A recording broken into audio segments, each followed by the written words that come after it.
মুহাম্মদ সাল্লাল্লাহু আলাইহি ওয়াসাল্লাম যে সমাজে নবী হয়েছেন এই সমাজটা অনেকটা এমন ছিল। শিরক ছিল, রিবা ছিল, মাদক ছিল, নারীর অবমাননা ছিল, বেহায়াপনা ছিল, অশ্লীলতা ছিল, দাস প্রথা ছিল, ব্যভিচার বেশি ছিল, গান বাজনা বাদ্যযন্ত্রের প্রভাব বেশি ছিল, জুয়া ছিল, আপোষে মারামারি, হিংসা, বিদ্বেষ ছিল, রক্তক্ষয়ী দীর্ঘস্থায়ী সংঘাত ছিল। এরকম একটা সমাজের মধ্যে নবী সাল্লাল্লাহু আলাইহি ওয়াসাল্লামকে আল্লাহ পাক নবুয়ত দান করেছেন, এবং নবুয়তটা দান করেছেন রমাদান মাসে, যে মাসে আমাদেরকে সওম রাখতে বলা হয়েছে। রমাদান মাসের মধ্যে একটা রাত আছে, যে রাতের নাম হচ্ছে লাইলাতুল কদর। আমি আশা করি আপনারা সবাই এই সূরাটা জানেন। বা'দা আউযু বিল্লাহি মিনাশ শাইতানির রাজীম, ইন্না আনজালনাহু ফি লাইলাতুল কদর। নিশ্চয়ই আমি কোরআনকে নাজিল করেছি লাইলাতুল কদরে, ভাগ্য রজনীতে। ওয়া মা আদরাকা মা লাইলাতুল কদর। হে নবী মুহাম্মদ সাল্লাল্লাহু আলাইহি ওয়াসাল্লাম, আপনি কি জানেন লাইলাতুল কদর কি জিনিস? লাইলাতুল কদরি খায়রুম মিন আলফি শাহর। লাইলাতুল কদর হচ্ছে হাজার মাসের চাইতে উত্তম। হাজার হাজার মাস ইবাদত করলে যে নেকি হয়, এক রাত ইবাদত করলে সে নেকি হয়ে যাবে ইনশাআল্লাহ। এই রাতে কি হয়? স্পেশাল তানাজ্জালুল মালাইকাতু ওয়ার রূহ। এই মাসে আল্লাহর পক্ষ থেকে আল্লাহর ফেরেশতারা নেমে আসেন। কোথায় নেমে আসেন? পৃথিবীতে। তাদের সর্দার হিসেবে থাকেন জিবরাইল আলাইহিস সালাম। তানাজ্জালুল মালাইকাতু ওয়ার রূহু ফিহা বিইذনি রাব্বিহিম। আল্লাহর রবের আদেশে তারা এই কাজটা করেন। মিন কুল্লি আমর, প্রত্যেকটা বিষয়ের ফয়সালা হয় এই রাতে। আপনার আমার তাকদীর লেখা হয়েছে আসমান জমিন সৃষ্টির 50,000 বছর আগে। আপনার আমার তাকদীর লেখা হয়েছে আসমান জমিন সৃষ্টির 50,000 বছর আগে। আল্লাহ পাক সমস্ত সৃষ্টির তাকদীর লিখেছেন প্রথম দফায়। দ্বিতীয় দফায় তাকদীর লেখা হয়েছে যখন আমার আপনার রূহ আমাদের মায়ের গর্ভে ছিল 4 মাস 10 দিন বয়স। ওই সময় আল্লাহর পক্ষ থেকে ফেরেশতা আসেন, এসে লিখে দেন তার হায়াত, তার রিজিক, সে সৌভাগ্যবান না দুর্ভাগ্যবান। এরপর রূহটাকে ফুঁকে দেন, বাচ্চা নড়াচড়া শুরু করে। এর আগ পর্যন্ত পেটের মধ্যে বাচ্চা নড়াচড়া করে না। যখন রূহটা ফুঁকে দেওয়া হয় তারপর থেকে বাচ্চা নড়াচড়া শুরু করে। দ্বিতীয় দফায় তাকদীর লেখা হয়। এরপরে তৃতীয় দফা লেখা হয় এই লাইলাতুল কদরে, যে আগামী 1 বছর কি হবে, আপনি কি করবেন, অর্থাৎ 1 বছরের বাজেট প্রণয়ন করা হয় প্রত্যেক লাইলাতুল কদরে। তানাজ্জালুল মালাইকাতু ওয়ার রূহ ফিহা বিইذনি রাব্বিহিম মিন কুল্লি আমর। এই রাতের আরেকটা বৈশিষ্ট্য হচ্ছে সালামুন হিয়া হাত্তা মাতলাইল ফজর। ফজর পর্যন্ত এই রাতে শান্তি শান্তি শান্তি শান্তি প্রশান্তি বজায় থাকে। এই রাতে আপনি যে দোয়া করবেন, যে কোনো দোয়াই করবেন, যদি আপনার রিজিকটা হালাল হয় ইনশাআল্লাহ কবুল হয়ে যাবে যে কোনো দোয়া। এই রাতে যারা ইবাদত করে দাঁড়িয়ে দাঁড়িয়ে, তাদের চতুর্দিকে ফেরেশতারা সমবেত হন, তাদের দোয়ায় তারা শরীক হন, তাদের জন্য দোয়া করতে থাকেন। ঠিক তখনই দেখবেন মুমিন বান্দার চোখ দিয়ে টপ টপ করে পানি পড়া শুরু হয়েছে। আপনি ফিল করতে পারবেন যে আপনার দোয়া আল্লাহ কবুল করছেন। এই রাতের ইবাদতকে 1000 মাস দিয়ে গুণ করলেও কখনো সমান হবে না। একটা রাত ইবাদত করলে আপনি হাজার হাজার মাসের নেকি পাচ্ছেন। এই সুযোগটাকে ছেড়ে দেওয়া যায়? কবে এই রাত স্পেসিফিকলি বলা যাবে না, 27 তারিখেই স্পেসিফিকলি বলা যাবে না যে 21-এর রাতেই, 23-এর রাতেই বা 25-এর রাতেই। নির্দিষ্ট করে বলার কোনো সুযোগ নাই। নবী সাল্লাল্লাহু আলাইহি ওয়াসাল্লাম লাইলাতুল কদর পেয়েছেন এবং ওই রাতে বৃষ্টি হচ্ছিল। তিনি সিজদা করছেন, তার কপালের মধ্যে মসজিদে নববীর যে মাটি আছে এই মাটির কাদা লেগেছিল। তখন কিন্তু মসজিদ টাইলস ফিটিং ছিল না। মাটির মসজিদ থেকে নবী সাল্লাল্লাহু আলাইহি ওয়াসাল্লাম বিশ্ব পরিচালনা করেছেন। আর আমাদের এখন তাজমহলের মতো মসজিদ, হেদায়েতের কোনো হও না এখানে। এটা আখির জামানের সাইন, মসজিদগুলো হবে চাকচিক্যময়, হেদায়েত শূন্য। হাদিস একদম স্পষ্ট আছে। মসজিদ হবে চাকচিক্যময় কিন্তু হেদায়েত শূন্য। ইভেন দেখবেন নামাজ পড়ছে মুসল্লি, পাশে হই হুল্লা করছে। দিনের কথা আলোচনা হলে বা নামাজ পড়লে, কেউ কোরআন তেলাওয়াত করলে আদবের সাথে যে পাশে শোরগোল করতে হয় না, এটা এখন বুঝাতে হয়। বুঝাতে গিয়ে যদি আপনি এই আয়াত তেলাওয়াত করেন, লাহুম কুলুবুন লা ইয়াফকাহুনা বিহা, কিছু মানুষকে আল্লাহ পাক কলব দিয়েছেন বোঝে না। ওয়া লাহুম আযানুন লা ইয়াসমাউনা বিহা, কিছু মানুষকে আল্লাহ পাক কান দিয়েছেন শোনে না। ওয়া লাহুম আ'য়ুনুন লা ইউবসিরুনা বিহা, কিছু মানুষকে আল্লাহ পাক চোখ দিয়েছেন দেখে না। উলাইকা কাল আনআম, এরা আনআমের মতো। বাল হুম আদাল, বরং তার চাইতেও নিকৃষ্ট। তখন কিছু মানুষের ইগোতে লেগে যায়। তা আচরণ কিন্তু এমনই। কোরআন যেখানে তেলাওয়াত করা হচ্ছে, নবীর হাদিসের কথা বলা হচ্ছে, সেখানে উঁচু স্বরে কথা বলা জায়েজ নেই। নামাজ পড়ছে একজন ব্যক্তি, সে আল্লাহর সাথে সরাসরি কথা বলছে, তার পাশে কথা বলা জায়েজ নেই। এমনকি নামাজরত ব্যক্তির পাশে কোরআন তেলাওয়াত করাও জায়েজ নেই। আমার কথা কি বুঝতে পারছেন? একজন ব্যক্তি নামাজে দাঁড়িয়েছে, আল্লাহর সাথে কথা বলছে, পাশে আপনি কোরআন তেলাওয়াত করতে পারবেন না জোরে জোরে। মনে মনে করতে হবে, করতে চাইলে মনে মনে করতে হবে। অনেক সময় মসজিদের ভিতরে দেখবেন নামাজ পড়া হচ্ছে, শোরগোল করছে। নবী সাল্লাল্লাহু আলাইহি ওয়াসাল্লাম বলেছিলেন, আখিরুজ জামানে, তিরমিজিতে আছে হাদিসটা, আখিরুজ জামানে ইসলামের নামটুকু থাকবে, ইসলামের প্রকৃত বিষয়গুলো থাকবে না। কোরআনের মাসহাফ থাকবে, যে মাসহাফ, কোরআনের মাসহাফটা থাকবে, এর শিক্ষাগুলো থাকবে না। মসজিদগুলো হবে চাকচিক্যময় কিন্তু মসজিদ হবে হেদায়েত শূন্য। আর চতুর্থ লাইনটা আরো ভয়ঙ্কর। 4 নম্বর লাইনে গিয়ে নবীজি বলেছেন সাল্লাল্লাহু আলাইহি ওয়াসাল্লাম, আসমানের নিচে জমিনের উপরে আল্লাহর সবচেয়ে নিকৃষ্ট সৃষ্টি হবেন এক শ্রেণীর আলেম, যাদের থেকে ফিতনা ছড়াবে এবং তাদের দিকেই ফিতনা ফিরে আসবে। তিরমিজির মধ্যে হাদিসটা আছে, যে কোন আলেমকে জিজ্ঞাসা করেন এটা কোন শ্রেণীর আলেম, এটা বোঝার জন্য আপনার পিএইচডি করার দরকার নাই। যারা দিনকে দুনিয়ার বিনিময়ে বিক্রি করেছে তারাই সেই শ্রেণীর আলেম। যারা সত্য কথা বলতে ভয় পেয়েছে তারাই সেই শ্রেণীর আলেম। যারা সত্যকে মিথ্যার সাথে মিশ্রিত করেছে তারাই সেই শ্রেণীর আলেম। এবং যারা ইসলামের নামে উম্মাহকে শতদা বিভক্ত করে দিয়েছে, এরাই সেই শ্রেণীর আলেম। নবী করিম সাল্লাল্লাহু আলাইহি ওয়াসাল্লাম বলেছেন, লাইলাতুল কদর আমি পেয়েছি, কপালে কাদা মাটি ছিল, বৃষ্টি হচ্ছিল, তার মানে ওই রাতে বৃষ্টি হতে পারে, ওই রাতে বৃষ্টি হতে পারে। লাইলাতুল কদরের আলামত, রাতের বেলা বৃষ্টি হতে পারে। বৃষ্টি হয়েছে, তিনি নামাজ পড়েছেন, কপালের মধ্যে কাদা লেগেছিল, তিনি বের হয়েছেন, সাহাবীদেরকে বলবেন কোন রাতটা লাইলাতুল কদর, আজকের রাতটা লাইলাতুল কদর, এটা বলতে বের হয়েছে। বের হয়ে দেখছেন দুজন মুসলিম আপোষে ঝগড়া করছে। লিসেন টু মি, দুজন মুসলিম আপোষে ঝগড়া করছে। আমরা বলি না যে মুসলিমদের মাঝে ইখতিলাফ গুলো রহমত, আমরা বলি না? দুজন মুসলিম আপোষে ঝগড়া করছে, এই কাজটার কারণে আল্লাহ রাব্বুল আলামিন নবী সাল্লাল্লাহু আলাইহি ওয়াসাল্লামের হৃদয় থেকে এই কথাটাকে তুলে নিলেন। তিনি আর বললেন না এক্স্যাক্টলি কোন রাতে লাইলাতুল কদর ছিল, তিনি বলতেই বেরিয়েছিলেন যে কোন রাতে লাইলাতুল কদর ছিল। আমাদের ইখতিলাফের কারণে আমরা সেই নির্দিষ্ট রাতটাকে হারিয়ে ফেলেছি। তবে এর মধ্যেই খায়ের আছে, এর মধ্যেই কল্যাণ আছে। আরবিতে একটা প্রবাদ আছে, কুল্লু শার ইউজাদু ফিহিল খায়র, প্রত্যেকটা অকল্যাণের পিছনেই কোনো না কোনো কল্যাণ আছে। নির্দিষ্ট করে বলে দিলে আমরা বাকি রাতগুলো জাগতাম না।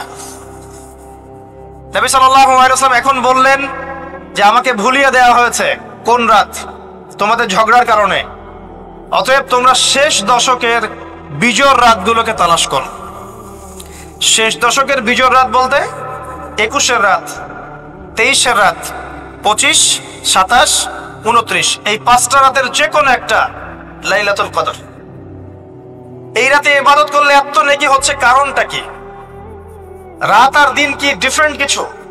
প্রত্যেক রাতেই কিন্তু আল্লাহ পাক প্রথম আসমানে নেমে আসেন, প্রত্যেক রাতে, শুধু শবে বরাতের রাতে নয়, শুধু নিসফে শাবানের রাতে নয়, কিন্তু প্রত্যেক রাতেই আল্লাহ পাক প্রথম আসমানে নেমে আসেন। তিনি কিভাবে নেমে আসেন এটা ব্যাখ্যা করার দরকার নেই আমাদের। আল্লাহ পাক বলেছেন নেমে আসি, বাস আসি। কারণ সবকিছু আমরা যুক্তি, বিজ্ঞান, দর্শন দিয়ে প্রমাণ করতে পারবো না। পারবো?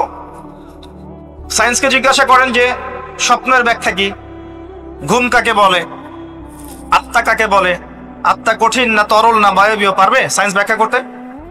কবরের আযাব কি, জিন জাতি কি, জিন জাতি কাকে বলে, জিন জাতি কেমন দেখতে, মালায়েকা কেমন, তারা কিভাবে কাজ করে, তাদের ফাংশন কি, তারা কি ব্যাখ্যা করতে পারবে? আমাদের একটা চেতনা তৈরি হয়েছে সায়েন্স যা বলবে তাই সত্য। এই চেতনা পুরোপুরি সত্য নয়। কোরআন এবং সুন্নাহ, আল্লাহ এবং তার রাসূল যা বলবেন সেটাই চূড়ান্ত সত্য। এর বাইরে সত্য মিথ্যার চূড়ান্ত কোনো মানদণ্ড নাই। হ্যাঁ, সায়েন্সের ভিত্তি আমরাই দিয়েছি, এটা অমুসলিমরা দেয়নি, এর ভিত্তি মুসলিমরা দিয়েছে। পরবর্তীতে এরা এর উপর ঘষা মাজা করেছে। সভ্যতা এদের দ্বারা শুরু হয়নি, সভ্যতা নবীদের দ্বারা শুরু হয়েছে। তো সবকিছু সায়েন্স দিয়ে ব্যাখ্যা করা যাবে এমন নয়, কারণ সায়েন্সের সীমাবদ্ধতা আছে, আল্লাহর জ্ঞানের কোনো সীমাবদ্ধতা নাই। তো আল্লাহ নেমে আসেন, ব্যাস নেমে আসেন। নেমে এসে আল্লাহ পাক কি বলেন? আল্লাহ পাক তিনটা কথা বলেন। রাতের শেষ অংশ, রাতকে ভাগ করেন। যদি 6টার সময় রাত শুরু হয়, রাত কিন্তু রাত 12টায় শুরু হয় না, সূর্য ডুবে গেলেই রাত শুরু হয়, এটাই ইসলাম। এখন 6টা থেকে আপনি এই 5টা পর্যন্ত সময়টাকে 3 ভাগে ভাগ করেন। শেষের অংশ ধরে নেন যে 1টা থেকে 5টা, কথার কথা আমি এস্টিমেট করলাম, এই সময়টুকুতে আল্লাহ রাব্বুল আলামিন কাছে নেমে আসে প্রথম আসমানে, অর্থাৎ তার রহমত নিকটবর্তী হয় এবং তিনি আহ্বান করতে থাকেন 3টা জিনিস। 1, কে আছো? আমার কাছে কিছু চাইবে, যা চাইবে আমি তাই দিব। 2, কে আছো? আমার কাছে ক্ষমা চাইবে, আমি তোমাকে মাফ করে দেব। 3, কে আছো? কে আছো আমাকে ডাকবে, আমি তোমার ডাকে সাড়া দেব। মানে এই সময় আপনি যা চাইবেন ইনশাআল্লাহ, আপনার আকীদায় যদি শিরক না থাকে, আমলে যদি বিদআত না থাকে এবং আপনার রিজিক যদি হালাল হয়, ইনশাআল্লাহ তাআলা আপনার দোয়া কবুল করা হবে। আল্লাহ পাক প্রত্যেক রাতেই নেমে আসেন। তাহলে লাইলাতুল কদরকে এত স্পেসিফিকলি ইম্পর্টেন্স দেওয়ার কারণ কি? একটাই কারণ, মনে রাখবেন, লাইলাতুল কদরকে মর্যাদামণ্ডিত করার এবং রমাদান মাসকে শ্রেষ্ঠ মাস মর্যাদামণ্ডিত করার একটা কারণ, only one reason behind it, সেটা হচ্ছে এই মাসে এবং এই রাতে আল কোরআন নাজিল হয়েছে। কথা কি বুঝতে পারছেন? কোরআন নাজিলের কারণেই এই মাসটা মহামান্বিত, কোরআন নাজিলের কারণেই এই রাতটা সম্মানিত। ইন্না আনজালনাহু ফি লাইলাতুল কদর। নবী করিম সাল্লাল্লাহু আলাইহি ওয়াসাল্লাম যখন এই জাহেলি যুগে বাস করছেন, এই লাইলাতুল কদরে রমাদান মাসে আল্লাহ পাক কোরআন নাজিল করলেন। কি জন্য নাজিল করলেন? কারণ এই সমাজটাকে পরিবর্তন করার জন্য, সমাজের জাহিলিয়াতগুলোকে দূর করার জন্য নবী করিম সাল্লাল্লাহু আলাইহি ওয়াসাল্লাম প্রচন্ড ফিকির করতেন। কি করা যায়, কি করলে মানুষগুলো শিরক ছেড়ে দিবে, কি করলে সুদ বন্ধ হবে, কি করলে মাদক থেকে মানুষ দূরে থাকবে, কি করলে নারীর সম্মান বৃদ্ধি পাবে। তিনি ভাবতেন কিভাবে গোত্রীয় হানাহানি বন্ধ করা যায়, তিনি এগুলো ভাবতে থাকতেন। হেরা গুহায় বসে তিনি এগুলো ভাবতেন কি করা যায়। যুবক বয়সে তিনি হিলফুল ফুজুর তৈরি করেছেন এগুলো সমস্যা দূর করার জন্য, কিন্তু পরিপূর্ণরূপে সফল হয়েছেন বলতে পারি না আমরা, কারণ তখন ওহী আসেনি। এই ভাবতে ভাবতে ভাবতে ভাবতে একদিন এক রাতে তার কাছে আল্লাহর পক্ষ থেকে কোরআন নাজিল হলো। সূরা আলাকের প্রথম 5টা আয়াত, বিসমিল্লাহির রহমানির রহিম, ইকরা বিসমি রাব্বিকাল্লাযী খালাক। পড়ুন আপনার রবের নামে যিনি আপনাকে সৃষ্টি করেছেন। খালাকাল ইনসানা মিন আলাক, যিনি মানুষকে সৃষ্টি করেছেন জমাট বাঁধা রক্তপিণ্ড থেকে। আমরা সবাই জমাট বাঁধা রক্তপিণ্ড ছিলাম মায়ের পেটে। আজকে আমরা আল্লাহদ্রোহী হয়েছি, কিন্তু আমরা পেটের মধ্যে এতটুকু জমাট বাঁধা রক্তপিণ্ড ছিলাম। সূরা ইয়াসিনের মধ্যে আল্লাহ পাক এই কথাটা বলেছেন, তোমাদেরকে তো নুতফা থেকে সৃষ্টি করেছি, ফাইদা হুয়া খাসিমুম মুবিন, যখন সে বড় হয়েছে সুস্পষ্টভাবে আল্লাহর বিরুদ্ধাচরণ করছে। আমরা যদি না থাকি এই পৃথিবীতে, আল্লাহর দ্বীনের কোনো ক্ষতি হবে? এই পৃথিবীর আবর্তন থেমে যাবে? আমাদের বউ বাচ্চা কাচ্চা, বাবা মা, স্ত্রী সন্তান, এরা কি না খেয়ে মারা যাবে? মনে করেন আমরা এখন সবাই মরে গেছি, কথার কথা বলছি, নাউজুবিল্লাহ, আমাদের পরিবারগুলো কি থেমে যাবে? আত্মীয় স্বজন থেমে যাবে? আমাদের সমাজ থেমে থাকবে? কেউ থেমে থাকবে না। মাঝখান থেকে আমরা আমাদের জীবনের সময়টা হারিয়ে ফেললাম। অতএব আমরা আল্লাহর জন্য বাঁচি, আল্লাহর দ্বীনের জন্য। এখন দ্বীনের ক্ষতি যারাই করবে তাদের বিরুদ্ধেই সোচ্চার হতে হবে। আল্লাহ পাক বোঝার তৌফিক দান করুন। আমি যে কথা বলছিলাম, কোরআন নাজিল হয়েছে লাইলাতুল কদরে। এখন এই কদরের রাতকে ইবাদতের জন্য খাস করে নিতে হবে।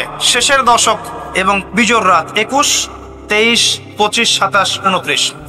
বলছিলাম রমাদান মাস এবং লাইলাতুল কদরকে সম্মানিত করা হয়েছে একটা কারণেই, কারণ এই মাসে এই রাতে আল কোরআন নাজিল করা হয়েছে। এটাই কারণ। কোরআন কখন নাজিল হলো? যখন সমাজে সুদ আছে, মদ আছে, জেনা আছে, ব্যভিচার আছে, শিরক আছে, এরকম সমাজে প্রথম কি নাজিল হলো? পড়ো। প্রথমে নাজিল হয়নি শিরক করো না, প্রথমে নাজিল হয়নি যে সুদ খেও না, প্রথম আয়াত এটা ছিল না জেনা করো না, প্রথম আয়াত এটাও ছিল না মূর্তি পূজা করো না। হ্যাঁ, প্রথম আয়াত কি? ইকরা, পড়ুন। আল্লাহ পাক বুঝাতে চাচ্ছেন সমাজের জাহিলিয়াতকে দূর করতে হলে লেখাপড়ার কোনো বিকল্প নাই, এবং সেই পড়াশোনাটা হতে হবে আল্লাহর ওহীর আলোকে। যে ওহীটা আল্লাহ পাক নাজিল করেছেন এর বেসিসে আপনাকে পড়াশোনা করতে হবে। এই জ্ঞানটা দিয়ে আপনি সমাজ সংস্কার করতে পারবেন ইনশাআল্লাহ তাআলা। এর সাথে উপকারী জ্ঞানগুলো কি নিব না? অবশ্যই নিব। ওহীর জ্ঞানের সাথে, কোরআন সুন্নাহর জ্ঞানের সাথে আমি ইতিহাসের জ্ঞান নিব, আমি পলিটিক্যাল সায়েন্সের জ্ঞান নিব, আমি দর্শনের জ্ঞান নিব, জিওপলিটিক্সের জ্ঞান নিব, প্রয়োজন আমি সায়েন্সের জ্ঞান নিব, আমি কমার্সের জ্ঞান নিব, আর্টসের জ্ঞান নিব, মেডিকেল সায়েন্স পড়বো, ইঞ্জিনিয়ারিং পড়বো, সবই পড়বো। কিন্তু বেসিকটা কি হবে? কোরআন, সুন্নাহ, ইসলাম। এরপর আপনি ডাক্তার হন, ইঞ্জিনিয়ার হন, পলিটিশিয়ান হন, সামাজিক নেতা হন, প্রশাসনের ক্যাডার হন, আপনার জন্য মোবারকবাদ। আপনি যেখানেই যাবেন সেখানেই বরকত ছড়াবেন ইনশাআল্লাহ। যে পলিটিশিয়ানের ভিতরে তাকওয়া আছে তার দ্বারা দুর্নীতি সম্ভব না। যে প্রশাসনের কর্মকর্তার ভিতরে তাকওয়া আছে সে ঘুষ নিতে পারবে না, দুর্নীতি করতে পারবে না। যে আলেমের ভিতরে তাকওয়া আছে সে দিনকে দুনিয়ার বিনিময়ে বিক্রি করবে না। যে ডক্টরের ভিতরে তাকওয়া আছে সে ডাক্তার হবে, কসাই হবে না। যে ইঞ্জিনিয়ারের ভিতরে তাকওয়া আছে সে দেখবেন সত্যিকারের প্রকৌশলী হবে, সে কিন্তু চোর হবে না। ভিতরটা চেঞ্জ করতে হবে, ভিতরটা। এর নাম তাকওয়া। ভিতরটা চেঞ্জ করবে একটা জিনিস, আল্লাহর ওহী, কোরআন এবং সুন্নাহ, ইসলাম। এটা আপনার ভিতরকে পরিবর্তন করবে। আর আমরা অনেক বড় বড় কথা বলি অনেক সময়, কিন্তু মূল কাজটা হচ্ছে ভিতরটা পরিবর্তন করা। আমাদের সবার সাথে যার যার কলব যাবে, যার যার আমল যাবে। আল্লাহ পাক আমাকে কলার চেপে ধরে বলবেন না যে বাংলাদেশে ইসলামী খেলাফত কায়েম করে আসো নাই কেন, এটা আল্লাহ পাক আমাকে বলবেন না। আল্লাহ পাক বলবেন তোমাকে যে দায়িত্ব দিয়েছিলাম ওই দায়িত্ব ঠিকঠাক মতো পালন করেছো কিনা। আল্লাহ পাক এটা বলবেন না। বেসিকে আসেন, নিজের আত্মশুদ্ধি, এটা বেসিক। আলাইকুম আনফুসাকুম, নিজের নফসের খবর নাও, নিজের নফসটাকে পবিত্র করো, নিজের নফসের মধ্যে হিংসা ত্যাগ করো, বিদ্বেষ ত্যাগ করো, অহংকার ত্যাগ করো, রিয়া ত্যাগ করো, দুনিয়ার মোহ ত্যাগ করো। নিজের নফসের মধ্যে বেশি বেশি পরকালের ফিকির আনো, জিকির করো বেশি বেশি, কোরআন বেশি বেশি তেলাওয়াত করো, হালাল খাও, আদর্শ পরিবার গঠন করো, তাওহীদে থাকো, সুন্নতে থাকো, ইনশাআল্লাহ হাসতে হাসতে জান্নাতে চলে যাবেন। মাদ্রাসায় পড়ানো হয় ক্লাসিক্যাল একটা বই, ফাইজুল কালাম, সবাই কিনতে পারেন, হাদিসের বই। চমৎকার কিছু হাদিস আছে। এখানে একটা হাদিস আছে আমাদের জন্য সুসংবাদ। নবী সাল্লাল্লাহু আলাইহি ওয়াসাল্লাম বলছেন, হে সাহাবীরা, তোমরা এমন একটা যুগের মধ্যে বাস করছো যেই যুগে কেউ যদি ইসলামের 10% ছেড়ে দেয় সে ধ্বংস হয়ে যাবে। সাহাবীদেরকে বলছেন তোমরা এমন একটা যুগে বাস করছো এই যুগে ইসলামের 1/10 কেউ ছেড়ে দিলে সে ধ্বংস হয়ে যাবে।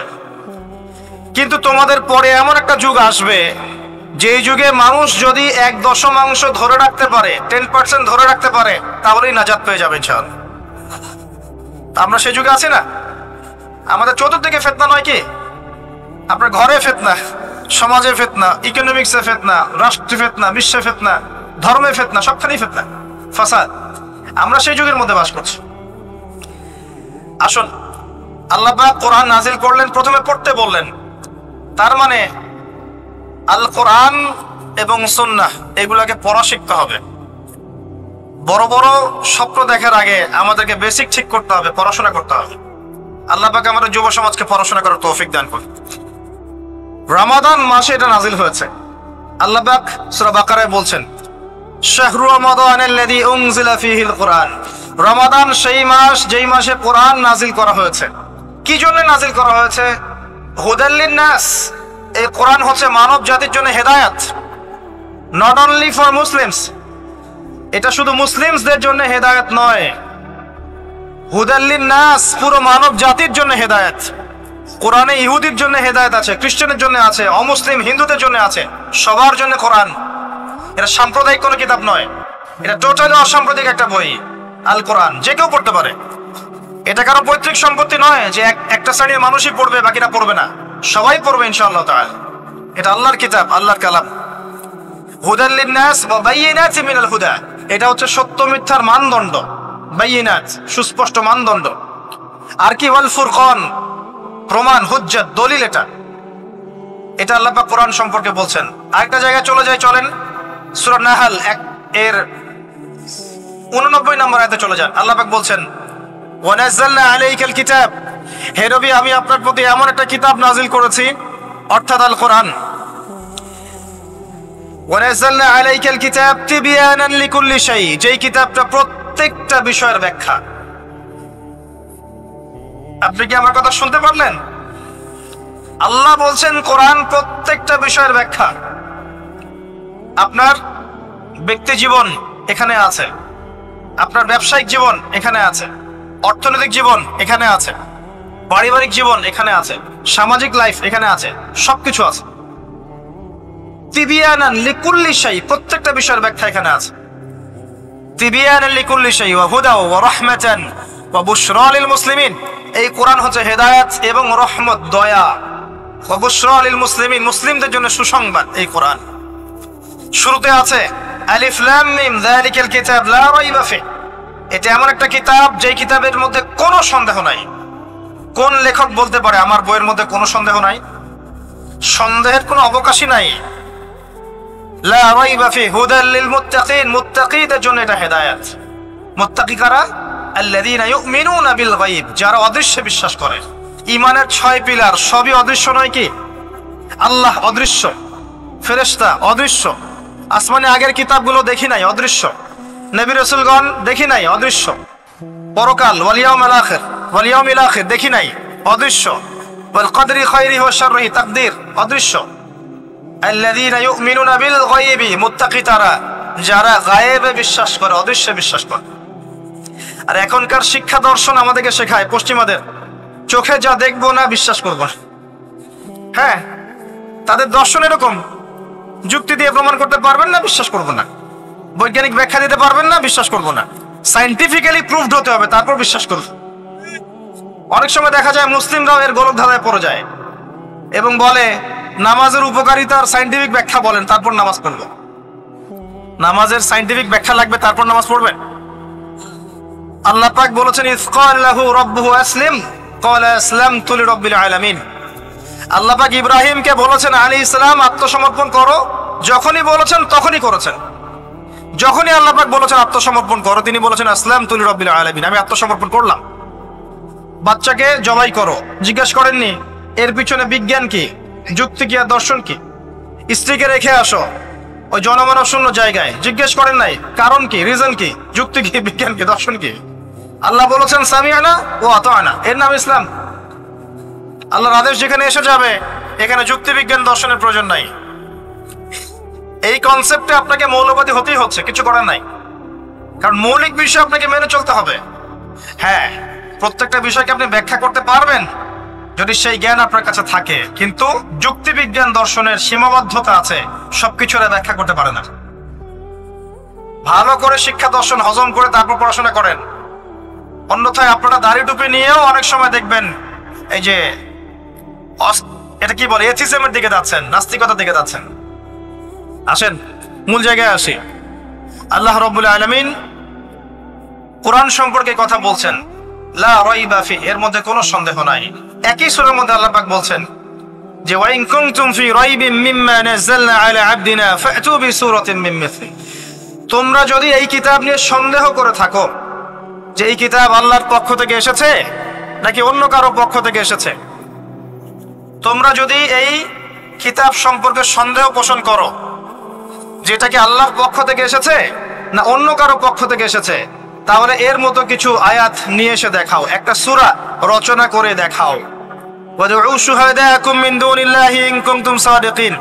তোমাদের যত সাক্ষী আছে, সহকর্মী আছে, তোমাদের সাপোর্ট দেওয়ার মতো যারা যারা আছে, সবাইকে ডেকে নিয়ে আসো, এনে এই কোরআনের মতো একটা সূরা রচনা করে দেখো, যদি সন্দেহ পোষণ করে থাকো। আল্লাহ এর পরে বলছেন ওয়া ইল্লাম তাফআলু, তোমরা যদি এটা করতে না পারো, ওয়ালান তাফআলু, কোশ্চিন কালেও পারবে না। তোমরা যদি এটা করতে না পারো, মানে একটা সূরা রচনা করতে না পারো, এরকম কোন কিতাব রচনা করতে না পারো, একটা আয়াত রচনা করতে না পারো, তাহলে জেনে রাখো ফাত্তাকুন নার আল্লাতী ওয়াকুদুহা আন-নাস ওয়াল হিজারা, সেই আগুনকে ভয় করো যার ইন্ধন হবে মানুষ এবং পাথর। উইদ্দাত লিল কাফিরিন, যা কাফেরদের জন্য প্রস্তুত করা হয়েছে। আল্লাহ পাক এই কোরআনটা নাজিল করেছেন কোন মাসে ভাই? রমাদান মাসে।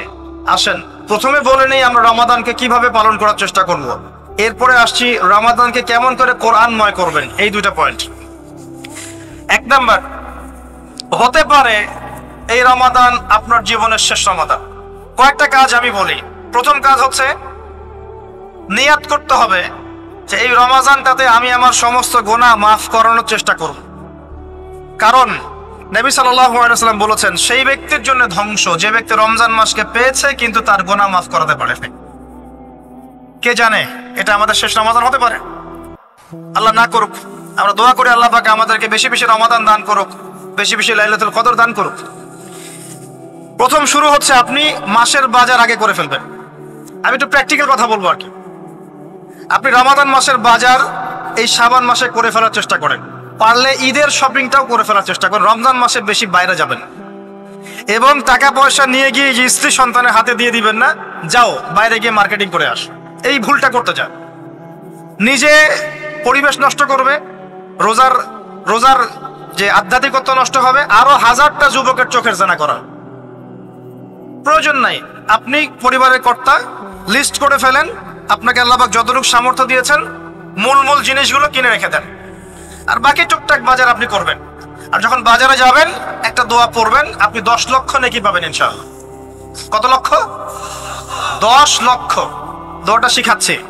দোয়াটা হচ্ছে লা ইলাহা ইল্লাল্লাহ ওয়াহদাহু লা শারীকা লাহ লাহুল মুলক ওয়া লাহুল হামদ ইউহয়ী ওয়া ইউমীত ওয়া হুয়া হাইয়ুন লা ইয়ামুত বিয়াদিহিল খায়রু কুল্লুহু ওয়া হুয়া আলা কুল্লি শাইইন কাদির।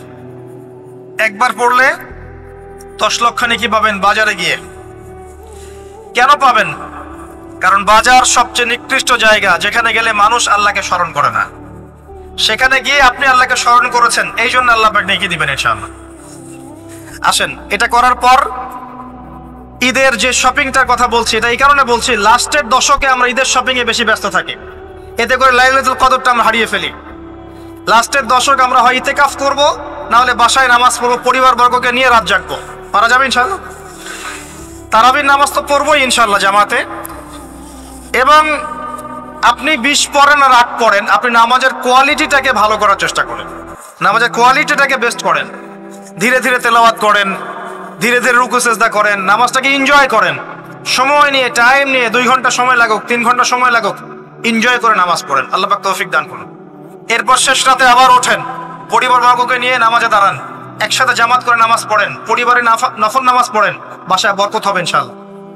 রাত জাগেন, বেশি বেশি দোয়া করেন, একটু তেলাওয়াত করেন, একটু জিকির করেন, তাসবিহ তাহলিল করেন, রাতটা কাটিয়ে দেন। শেষের দশকে মার্কেটে ঈদের শপিং করতে যায় না। ঈদের খুশি আছে, ঈদের আনন্দ আছে, ঈদে ভালো পোশাক পরবো, সব ঠিক আছে। এই খুশি কাদের জন্য? কদ আফলাহা মান তাযাক্কা ওয়া যাকারা ইসমা রাব্বিহি ফাসাল্লা। কার জন্য ঈদের খুশি? যে ব্যক্তি রমজান মাসে আত্মশুদ্ধি অর্জন করতে পেরেছে, রোজা রেখেছে, যাকাত দিয়েছে, নামাজ পড়েছে, লাইলাতুল কদরের রাত জেগেছে, তারাবি পড়েছে, ইত্যাদি ইত্যাদি। এই ব্যক্তি আত্মশুদ্ধি অর্জন করেছে, এই ব্যক্তির জন্য ঈদের খুশি। যে রমজান মাসে সিনেমা দেখেছে, সিনেমা শুটিং করেছে, পর্নোগ্রাফি দেখেছে, সুদ খেয়েছে, শিরক করেছে, বেদাত করেছে, হারাম খেয়েছে, এর জন্য ঈদের খুশি। মানুষকে ঠকিয়েছে, ব্যবসায় মাল কম দিয়েছে, পণ্য মজুত করেছে, ইচ্ছা করে দ্রব্যের দাম বাড়িয়েছে, সরকারকে বিব্রত করেছে, জনগণকে দুর্ভিক্ষের দিকে ঠেলে দিয়েছে, এদের জন্য ঈদের খুশি? কখনো না। ঈদের খুশি তাদের জন্য যারা আত্মশুদ্ধি অর্জন করতে পেরেছে। আল্লাহ পাক বোঝার তৌফিক দান করুন, আমিন। এটা প্রথম টিপস দিলাম আপনাকে। এবার আসেন, আপনি রমাদানে প্ল্যান করবেন যে আপনার জীবনে বড় বড় পাপগুলো কি কি হয়েছে। এই পাপগুলো যদি মানুষের সাথে জড়িত হয়ে থাকে, আপনি মানুষের সাথে গিয়ে গিয়ে ক্ষমা নিয়ে নেবেন। কারো টাকা নিয়েছেন, দেন নাই, দিয়ে দিবেন। কারো সম্পত্তি পায়, দেন নাই, দিয়ে দিবেন। কারো হকটা নষ্ট করেছেন, গালি দিয়েছেন, গীবত করেছেন বা তহমত দিয়েছেন, অপমান করে ইত্যাদি, ক্ষমা চেয়ে নেবেন। রমাদান মাসে মানুষের হকটা দিয়ে দেন। আল্লাহর কাছে জড়িত যে পাপগুলো আছে এটার জন্য ইস্তেগফার যথেষ্ট। খালি যদি বলেন আস্তাগফিরুল্লাহাল্লাযী লা ইলাহা ইল্লা হুয়াল হাইয়ুল কাইয়্যুম ওয়া আতুবু ইলাইহি, 1 সেকেন্ডের মধ্যে আল্লাহ পাক আপনার সমস্ত পাপকে নেকি দিয়ে পরিবর্তন করে দিবেন ইনশাআল্লাহ। এবার প্র্যাকটিক্যালি যাবেন, সেহরি করবেন। সাহরির মধ্যে বারাকা আছে। সাহরি না উচিত না, সাহরির মধ্যে বারাকা আছে। একটা খেজুর হোক, 1 গ্লাস পানি হোক, আপনি সাহরি করবেন, এর মধ্যে বারাকা আছে। এবং সাহরির সময় এমন ভাবে খাবেন না যে এটা আপনার জীবনের শেষ খাওয়া। কথা বুঝতে পারছেন? এত বেশি আইটেম করতে যায় না, এত বেশি ভোগ বিলাসী হয়ে গেলে রোজার আধ্যাত্মিকত্ব থাকবে না। সেহরিতে অল্প খান, যদি খেতে হয় পেটের 3 ভাগের 1 ভাগ খান, 1 ভাগ ফাঁকা রাখেন, 1 ভাগ আপনি পানি দিয়ে পূর্ণ করেন। এখনকার কিছু তথাকথিত আশেকে রসুলের মতো হতে যায় না, যাদের ভুঁড়ির জ্বালায় চেয়ারে বসতে পারে না, এই কাজ করতে যায় না। এটা মুসলিমদের স্বভাব হয় না। আমরা পরিশ্রমী জাতি, কর্মঠ জাতি, আমাদের এইসব স্বভাব হয় না। এটাও শেষ জামানা হাদিসে আছে। কি নাই আসলে, শেষ জামানে 1 শ্রেণী মানুষ বের হবে যারা হবে সাকিল, একদম উড়িওয়ালা, হ্যাঁ, ঠেস দিয়ে বসে থাকবে আরাম করে, এবং বলবে যে কোরআনে যা আছে আমি তাই মানি, হাদিসটা আমি মানি না, ইত্যাদি। আসেন, সাহরির পরে রোজা রেখেছেন, 5 ওয়াক্ত নামাজ জামাতে পড়ার চেষ্টা করেন। খুব সিম্পল জিনিস, খুব বেশি কিছু দরকার নেই আমাদের। 5 ওয়াক্ত নামাজ আপনি জামাতে পড়ার চেষ্টা করেন। বাসার থেকে ওযু করে বের হবেন, প্রত্যেক পদক্ষেপ হাঁটবেন, আপনার একটা স্টেপে একটা করে গুনাহ মাফ হবে, একটা নেকি লেখা হবে, মর্যাদা বাড়িয়ে দেওয়া হবে। একে 10 দিয়ে গুণ করা হবে, রমজান মাসে আরো 70 দিয়ে গুণ করা হবে ইনশাআল্লাহ। ফজরের নামাজটা জামাতে পড়লেন, নামাজটা জামাতে পড়ার পর আপনি বসে থাকবেন, কিছু সময় জিকির, আজকার, তাসবিহ, তাহলিল করবেন। পারলে 1 পারা করে কোরআন তেলাওয়াত করবেন। রমাদান মাসে প্রত্যেক দিন 1 পারা করে কোরআন তেলাওয়াত করার চেষ্টা করবেন। 30 দিন 30 পারা। রমাদানে অ্যাটলিস্ট একটা খতম পারা যাবে, অ্যাটলিস্ট একটা খতম চেষ্টা করা যায় না ইনশাআল্লাহ। ফজরের নামাজ হয়ে গেছে, আপনি কোরআন তেলাওয়াত করেন। 1 পারা পড়তে সময় লাগবে আধা ঘন্টা, 40 মিনিট, কারো 1 ঘন্টা। এরপর সূর্য উঠে যাবে, উঠে গেলে পরে আপনি 2 রাকাত ইশরাকের নামাজ পড়বেন, নামাজটা পড়ে বাসায় যাবেন। আল্লাহর নবী বলছেন সাল্লাল্লাহু আলাইহি ওয়াসাল্লাম, আপনার আমল নামায় একটা কবুল হজ, একটা কবুল উমরার নেকি লেখা হবে ইনশাআল্লাহ। এবার রেস্ট করেন, বাসায় গিয়ে রেস্ট করেন। যখন ঘুমাবেন তখন ঘুমের সুন্নাহগুলো আদায় করেন। সূরা ফালাক, নাস, ইখলাস পড়েন, ফু দেন, দিয়ে গা মাসাহ করেন, আয়াতুল কুরসি পড়ে ঘুমান, ঘুমের দোয়া পড়ে ঘুমান, ঘুমটাও নেকি হবে ইনশাআল্লাহ। এরপর হয়তো আপনি কাজে যাবেন, চাকরিতে যাবেন, বা ব্যবসায় যাবেন, বা আপনি শিক্ষাক্ষেত্রে যাবেন, ইত্যাদি ইত্যাদি। যে ক্ষেত্রেই যান না কেন আপনি মনে রাখবেন আপনি রোজাদার। যে ক্ষেত্রেই যান আপনি মনে রাখবেন আপনি রোজাদার। আমি কারোর সাথে এখন ঝগড়া করতে পারবো না, কারোর সাথে এখন মারামারি করতে পারবো না, আমি কারো গীবত করতে পারবো না, আমি মিথ্যা বলতে পারবো না, আমি মাপে কম দিতে পারবো না, আমি জনগণকে ঠকাতে পারবো না, আমি রোজাদার। এটা মনে রাখবেন। এটা মনে রাখলে পরে দেখবেন ইনশাআল্লাহ তাআলা আপনি আল্লাহকে পাচ্ছেন, আল্লাহর মারিফত পাচ্ছেন। খাচ্ছি না, আল্লাহর ভয় না। পানি পান করছি না, স্ত্রী সহবাস করছি না, কার ভয়ে? আল্লাহর ভয় না। এত কঠিন কাজ করার পরেও রোজার নেকি পাওয়া যাবে না যদি রোজা রাখা অবস্থায় আমি মিথ্যা বলি, মাপে কম দেই, গীবত করি, সুদ খাই, জেনা করি, ইত্যাদি ইত্যাদি। নবী সাল্লাল্লাহু আলাইহি ওয়াসাল্লাম বলেছেন, সেই ব্যক্তির পানাহার ছেড়ে দেয় আল্লাহর কিচ্ছু যায় আসে না, যে ব্যক্তি রোজা রেখে অশ্লীল কাজ করেছে। মা বোনদেরকেও বলবো, রোজা রেখে যদি বেপরদায় চলেন রোজার কোনো দাম নাই। রোজা রেখেও যদি এমন কাপড় পরে চলেন যেই কাপড় পরা না পরা একই কথা, ঢাকা শহরের ফেমিনিস্ট মেয়েদের মতো জিন্স আর গেঞ্জি পরে ঘোরেন, রোজা রাখা না রাখা আপনার একই কথা। এটা রোজা হয়নি, উপবাস হয়েছে, উপবাস। ইকোনমিক সেকশন আমরা যারা আছি, আমরা যদি রোজা রেখেও সুদ খাই, আমার রোজা রাখা না রাখা আল্লাহর কিচ্ছু যায় আসে না। আমরা ধর্মীয় ক্ষেত্রে যারা আছি, জানা অনুযায়ী আমল যদি না করি, দিনকে দুনিয়ার স্বার্থে ব্যবহার করি, আমাদের রোজা রাখা না রাখায় কিছু যায় আসে না। আমরা যদি মিথ্যা বলি, অন্যের গীবত করি, অশ্লীল কাজ করি, গার্লফ্রেন্ডের সাথে সময় কাটাই, ওর সাথে কফি খেতে যাই, ডেটিং করতে যাই, এই যে ফেসবুকের মাধ্যমে চ্যাটিংয়ে প্রেম করি, ইউটিউবে অশ্লীল ভিডিও দেখি, পর্নোগ্রাফি দেখি, ইত্যাদি ইত্যাদি, এইসব রোজা রাখা না রাখা আল্লাহর কিচ্ছু যায় আসে। আমি হাত জোর করে বিনতি করছি ভাই, খাওয়া পান করা, স্ত্রী সহবাস ছেড়ে দেওয়ার নাম রোজা নয়, এটার নাম রোজা নয়, এটা একটা অংশ রোজার মাত্র। রোজা রেখে আল্লাহর যাবতীয় হারাম ত্যাগ করলে পরে রোজা হবে ইনশাআল্লাহ। এই কাজগুলো করার চেষ্টা করে আল্লাহ পাক তৌফিক দান করুন। রোজা রাখা অবস্থায় আপনি বেশি বেশি জিকির করবেন। কি করবেন? সুবহানাল্লাহ পড়বেন, আলহামদুলিল্লাহ পড়বেন, আল্লাহু আকবার পড়বেন, লা ইলাহা ইল্লাল্লাহ পড়বেন, লা হাওলা ওয়ালা কুওয়াতা ইল্লা বিল্লাহ পড়বেন হাসবি আল্লাহ ওয়া নি'মাল ওয়াকিল, সুবহানাল্লাহি ওয়া বিহামদিহি, সুবহানাল্লাহিল আযীম, সুবহানাল্লাহিল আযীম ওয়া বিহামদিহি, পড়বেন আস্তাগফিরুল্লাহ ওয়া আতুবু ইলাইহি, আস্তাগফিরুল্লাহ ওয়া আতুবু ইলাইহি, পড়বেন লা ইলাহা ইল্লাল্লাহ ওয়াহদাহু লা শারীকা লাহ, লাহুল মুলকু ওয়া লাহুল হামদু ওয়া হুয়া আলা কুল্লি শাইইন কাদির। পারা যাবে না ইনশাআল্লাহ? বেশি বেশি পড়বেন। আরেকটা কাজ করবেন, প্রতিটা কাজ নবী সাল্লাল্লাহু আলাইহি ওয়াসাল্লামের সুন্নাহ মাফিক করার চেষ্টা করবেন। সুন্নাহ মাফিক, খাচ্ছেন তার সুন্নাহ মাফিক, টয়লেট করছেন তার সুন্নাহ মাফিক, ঘুমাচ্ছেন তার সুন্নাহ মাফিক। সুন্নাহর বইগুলো আছে না বাজারে, কিনে নিবেন, কিনে নিয়ে দেখবেন প্রতিটা কাজ কিভাবে করলে সুন্নাহ হবে। এই কাজগুলো করতে গিয়ে আপনাকে গভর্নমেন্ট বাধা দিবে, বিশ্বের পরাশক্তিরা বাধা দিবে, আপনাকে কি কেউ পিটাবে এগুলো করলে, জেল খাটাবে? এগুলো আমাদের ব্যক্তি স্বার্থের ব্যাপার, ইচ্ছা করলেই করা যায়। এই ইচ্ছাটা আল্লাহ পাক আমাদের অন্তরে জাগ্রত করুন, আমিন। একটা কাজে কথা বলবো, নর্মালি আমরা ফরজগুলোতে বেশি ফোকাস করি, ফরজ ওয়াজিবে। রমজান মাসের সুন্নত মুস্তাহাবে ফোকাস করতে হয়। রমাদানে একটা নফল আপনাকে ফরজের নেকি দিয়ে দিবে ইনশাআল্লাহ, রমাদান একটা সুন্নাহ আপনাকে ফরজের নেকি দিবে ইনশাআল্লাহ। তো রমজান মাসে শুধু ফরজ নয়, একটু সুন্নাহ সালাতগুলো, নফল সালাতগুলো একটু বেশি বেশি পড়ার চেষ্টা করি, আল্লাহ পাক তৌফিক দান করুন। স্পেশালি একটা কাজ করার চেষ্টা করতে পারি, ওযু যখন ভেঙে যায়, টয়লেট করলেন, ওযু ভেঙে গেল, সাথে সাথে হালকা করে ওযু করে ফেলার চেষ্টা করেন, সবসময় পবিত্র থাকার চেষ্টা করেন। বেলাল আল হাবাশী নাম শুনেছেন? রাদিয়াল্লাহু আনহু। নবী সাল্লাল্লাহু আলাইহি ওয়াসাল্লাম বলছেন, আমি যখনই জান্নাতে গিয়েছি বেলাল তোমার পায়ের শব্দ শুনেছি।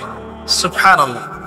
যেই বেলালকে উত্তপ্ত মরুভূমিতে শুয়ে নির্যাতন করা হচ্ছে, সেই বেলাল বলছেন আহাদুন আহাদ।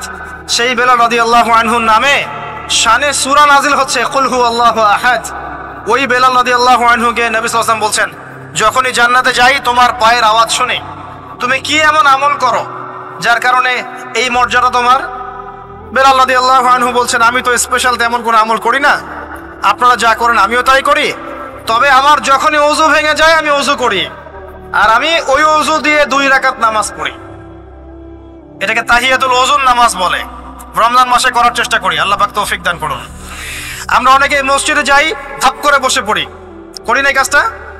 মসজিদে গিয়েছি, ধাপ করে গিয়ে বসে পড়ি। মসজিদে গিয়ে 2 রাকাত নামাজ পড়ে বসা সুন্নাত। মিনিমাম 2 রাকাত নামাজ পড়ে বসলে আপনি তাহিয়াতুল মসজিদের নেকি অর্জন করলেন, মসজিদের হকটা আদায় করলেন। ওই জায়গা আপনার জন্য সেজদার সাক্ষী থাকলো, কিয়ামতের মাঠে আপনার পক্ষে সাক্ষী দেবেন ইনশাআল্লাহ। এই সুন্নাহগুলো আমরা চর্চা করার চেষ্টা করি রমজান মাসে। রমজান মাসে দাড়িটা ছেড়ে দেন, দাড়িটা ছেড়ে দেন। এটা একমাত্র ভিজিবল সুন্নাত, দৃশ্যমান সুন্নাত, যেটা আপনার সাথে কবরে যাবে। যখন কাফন দেয়া হবে তখন দেখা যাবে না আমার সাথে আর কোন কোন সুন্নাহ আছে, এই একটা সুন্নতই দেখা যাবে আমার সাথে কবরে যাচ্ছে। কথা কি বুঝতে পারছেন? আর এটাকে আমরা এখন যত পারি মেয়ে হওয়ার চেষ্টা করছি। নবীজি বলেছিলেন শেষ জামানায় ছেলেরা মেয়েদের পোশাক পরবে আর মেয়েরা ছেলেদের পোশাক পরবে। দেখবেন মেয়েরা এখন ফর্মাল পোশাক পরছে, জিন্স আর গেঞ্জি পরে ঘুরছে, আর ছেলেরা ক্লিন শেভড। ছেলেরা মেয়েদের মতো গাল বানাচ্ছে। আর কোন সাইনের জন্য অপেক্ষা করছেন? নবীজি বলেছিলেন উঁচু উঁচু বিল্ডিং নির্মাণের প্রতিযোগিতা করা হবে। একবার এয়ারে ঢাকার কাছাকাছি আসবেন, এয়ারে তো সফর করেছেন আপনারা অনেকেই। যখন এয়ার ফ্লাই করে, টেক অফ করে বা ল্যান্ড করে, তখন ঢাকার কাছাকাছি, তখন উপর থেকে আপনি ঢাকাকে দেখবেন। কেন বলেছি this is the city of Akhiruzzaman? কেন বলেছি? নবীজি বলেছেন কিয়ামতের দুইটা মেজর সাইন, দুইটার মধ্যে একটা হচ্ছে আন তারাল হুফাতাল উরাতাল আলাতা রিয়াশা ইয়াতাতাওয়ালুনা ফিল বুনিয়ান। যখন সমাজের দরিদ্র শ্রেণীর মানুষেরা, যাদের পায়ে স্যান্ডেল ছিল না, গায়ে কাপড় ছিল না, এরা উঁচু উঁচু বিল্ডিং নির্মাণের প্রতিযোগিতা করতে থাকবে, ফান্তাজিরিস সাআ, তখন কিয়ামতের অপেক্ষা করতে থাকবে। আজকে থেকে 100 বছর আগে ছিল এগুলা? 200 বছর আগে ছিল? সুবহানাল্লাহ। আর কোন সাইনের জন্য অপেক্ষা করছেন? তিনি বলেছেন শেষ জামানায় women will dressed but still they will be naked। মহিলারা কাপড় পরবে, তারপরেও তারা নগ্ন থাকবে। আপনি ঢাকার শপিং মলে যান, আপনি দেখেন। আর কোন সাইনের জন্য অপেক্ষা করছেন? শুধু ঢাকা কেন, গ্রামগঞ্জে ছড়িয়ে পড়েছে এগুলো, এখন গ্রামেও ছড়িয়ে পড়েছে। গ্রামে আরো বেশি দেখা গেছে মাশাআল্লাহ। গ্রামে গিয়ে আমরা হতভাগ, সুবহানাল্লাহ। গ্রামের মেয়েগুলা, গ্রামের মেয়ে ঢাকা শহরের মেয়েকে পার করে ফেলেছে। বাদ দেন, ওইদিকে না যাই, ডিফারেন্ট টপিক। আমরা রমাদান মাসের সুন্নাহগুলো আমল করার চেষ্টা করি। তাহিয়াতুল মসজিদ আমল করার চেষ্টা করেন, তাহিয়াতুল ওযু আমল করার চেষ্টা করেন, বেশি বেশি জিকির করেন। এবার আসেন, রমাদানে যাকাত হিসাব করবেন। যাকাত, আপনার যাকাত হিসাব করেন, কত টাকা যাকাত এসেছে। যাকাতের নিসাব জানেন তো? হ্যাঁ, 7.5 ভরি স্বর্ণ। রৌপ্য কত? 52.5 তোলা। আপনার এই চাষাবাদের ওসর আসে, ব্যবসায়িক পণ্য থাকলে, সঞ্চিত সম্পদ থাকলে সবকিছু হিসাব করে মুফতি সাহেব আছেন, কওমি মাদ্রাসার আলেমদের কাছে যাবেন, যাকাতের ক্যালকুলেশন করে নেবেন যে আমার এত টাকা যাকাত এসেছে। এভাবে যাকাতটা রমজান মাসে দিয়ে দেওয়ার চেষ্টা করেন। যাকাত যদি আমরা না দেই, একটা শাস্তি শুনে রাখেন। আল্লাহ পাক এই সম্পদগুলোকে একত্রিত করে গলাবেন, গলিয়ে কপালে, গালে আর এই যে পিঠে লেপটে দিবেন, বলেন নাউযুবিল্লাহ। এবং এটা একটা সাপের আকৃতি ধারণ করবে। সাপ গলায় পেঁচানো থাকবে, কপালে দংশন করতে থাকবে, বলবে আমি তোমার মাল 7 ভাগ কর, আমি তোমার মাল 7 ভাগ কর। কবর এটা হবে, আমরা চোখে না দেখলেও এটা সত্য। নবীজি দেখে এসেছে মেরাজের রাতে এগুলা। এরপরে যাকাতের একটা সুবিধা আছে, এটা আমরা বোঝাতে পারি না। যাকাত ইসলামিক ইকোনমিক্স এর বেস। যাকাত ধনীর সম্পদে গরিবের হক। যে গরিবের কাছে টাকা পয়সা নাই, আপনার টাকা ওর হাতে চলে যাবে, ও খেয়ে পরে বাঁচতে পারবে, এটাই যাকাত। বুঝাতে পারছি? যাকাতটা না দেন, ও আস্তে আস্তে আস্তে আস্তে আরো দরিদ্র হতে থাকবে। এর উপর আবার সুদ আছে, আবার পেপার মানিও আছে। যাকাতগুলো দিয়ে দেন, আল্লাহর ওয়াস্তে যাকাত দিয়ে দেন। অনেক মুসলিম আছে আমরা নামাজ পড়ে যাকাত দেই না। অনেক মুসলিম আছে যাকাত দেয় না, নামাজ পড়ে। যাকাত অস্বীকারীদের বিরুদ্ধে আবু বকর সিদ্দিক রাদিয়াল্লাহু আনহু যুদ্ধ করেছিলেন। এজ এ আমির, রাষ্ট্রের পক্ষ থেকে যুদ্ধ করেছিলেন। আল্লাহ পাক আমাদেরকে যাকাত আদায় করার তৌফিক দান করুন। ফসল থাকলে ফসল এর ওসর আসবে, ওসর এটা দিয়ে দিবেন। সেচের পানিতে হলে এক হিসাব, আর আপনার বৃষ্টির পানিতে হলে এক হিসাব। রমজান মাসে বেশি বেশি দান সাদাকা করবেন, বেশি বেশি মানুষকে দান সাদাকা করেন। পণ্যের দাম কমিয়ে দেন, মানুষকে সাদাকা করেন। প্রত্যেকটা দিন 10 টাকা, 20 টাকা, 100 টাকা সাদাকা করতে চেষ্টা করেন। এক একটা সাদাকা 70 গুণ বেড়ে যাবে ইনশাআল্লাহ। আমি আরেকটা নসিহত করব, রমজান মাসে বেশি থেকে বেশি মানুষকে খাওয়ান, বেশি বেশি খাওয়ান, ইফতার করান। আমি বলি মসজিদগুলোতে প্রত্যেক দিন আসর থেকে মাগরিব পর্যন্ত দিনের কথাবার্তা আলোচনা করেন, তালিম করেন।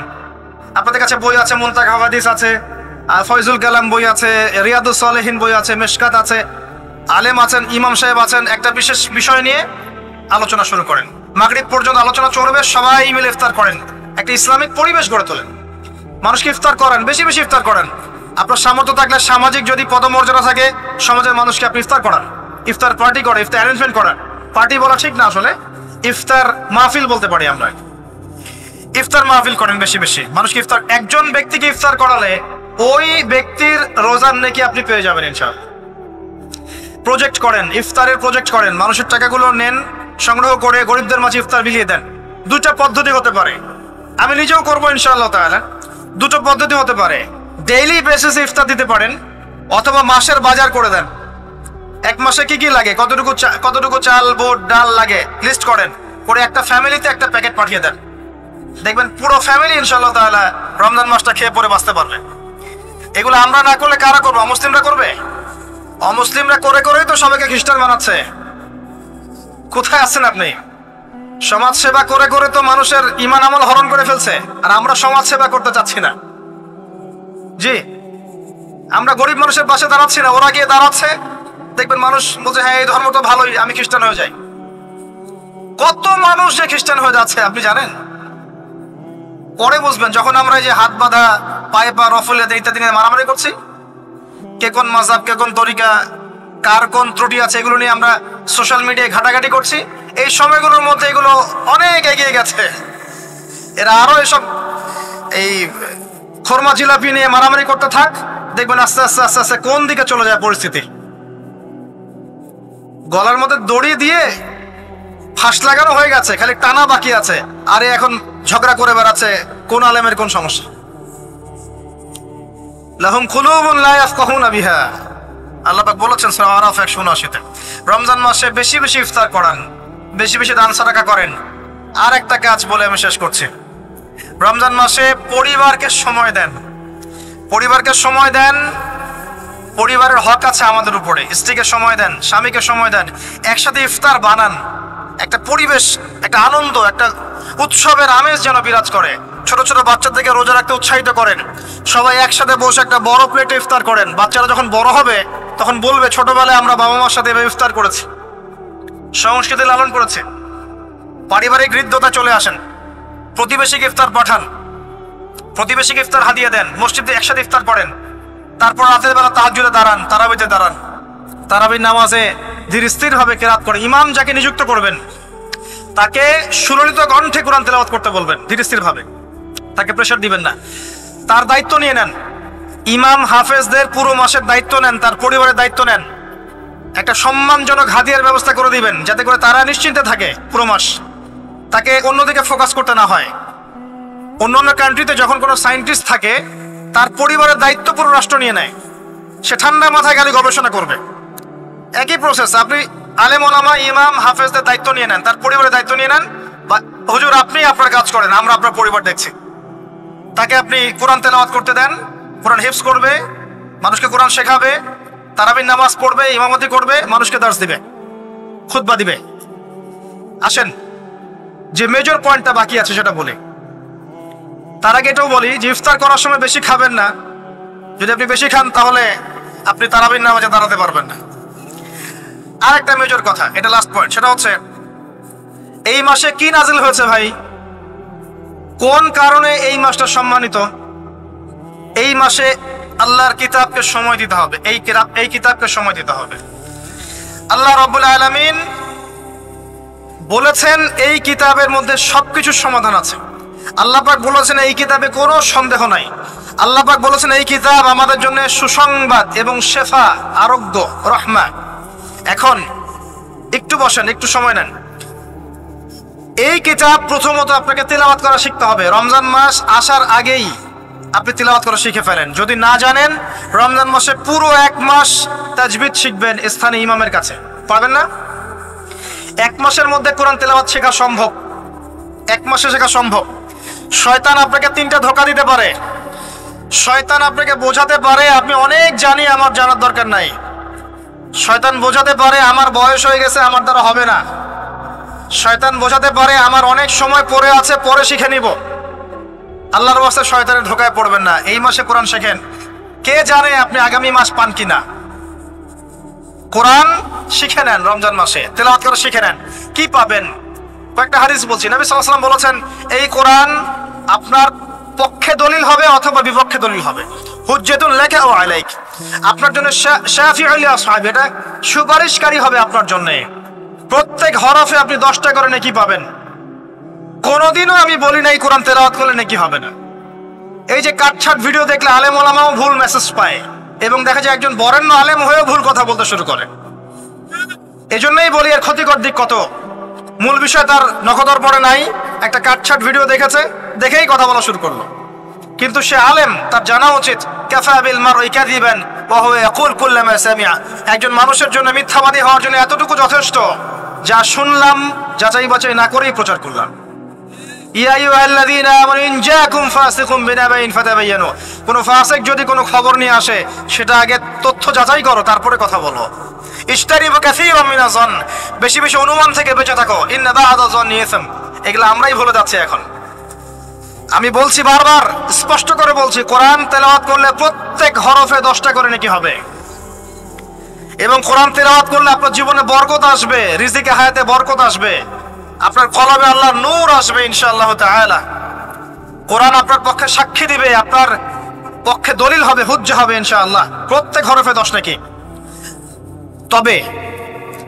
তবে শুধু তেলাওয়াত করলেই আমি কোরআনের অর্থগুলো বুঝতে পারবো না, আর অর্থগুলো না বুঝলে আমি কোরআনে আল্লাহর মৌলিক মেসেজগুলো ধরতে পারবো না, ধরতে না পারলে সেই মেসেজগুলোর উপর আমল করতে পারবো না।